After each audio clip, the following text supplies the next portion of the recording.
পরিচালক বাবা বনি কাপুর এবং কিংবদন্তি অভিনেত্রী মা শ্রীদেবী হওয়ায় বলিউডে নিজের আধিপত্য বিস্তার করতে খুব একটি পরিশ্রম করতে হয়নি জাহ্নবী কাপুরের। শ্রীদেবীর মেয়ে হওয়ার সুবাদে ছোটবেলা থেকেই মিডিয়ায় ক্যামেরার নজরে তিনি। তবে এবার ছোটবেলার ভয়ঙ্কর ঘটনা সামনে আনলেন এই অভিনেত্রী। এই মুহূর্তে তিনি romantic drama mister and Mrs Mahi মুক্তির জন্য অধীর আগ্রহে অপেক্ষা করছেন। ছবিতে রাজকুমার রাওকে তার বিপরীতে দেখা যাবে। জাহ্নবী ডাক্তারের ভূমিকায় থাকলেও তার ক্রিকেটের প্রতি তীব্র অনুরাগ। সম্প্রতি পরিচালক করণ জোহরের সঙ্গে এক সাক্ষাৎকারে জাহ্নবী তার অতীতের কথা স্মরণ করে বলেন, আমার মনে হয় এটিও এমন একটি বিষয় যার সঙ্গে আমি দীর্ঘ সময় ধরে লড়ে চলেছি।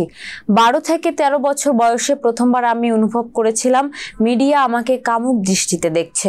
বাবা মার সঙ্গে একটি অনুষ্ঠানে গিয়েছিলাম, সেখানে আমার ছবি অনলাইনে প্রকাশিত হয়। তখন সোশ্যাল মিডিয়া সবে শুরু হয়েছিল।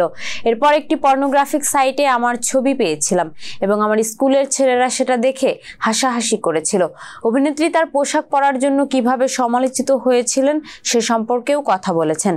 জাহ্নবী জানিয়েছেন যে কিভাবে অন্যরা তাকে দেখেন, কিন্তু নিজের ইচ্ছামতো পোশাক পরার অধিকার আছে সবার। লোকে কি ভাবছে সেটা ভেবে নিজের ইচ্ছার বিসর্জন দেওয়া সাজে না। নারীবাদী হিসেবে এটা তার মূল্যবোধের বিপরীতে।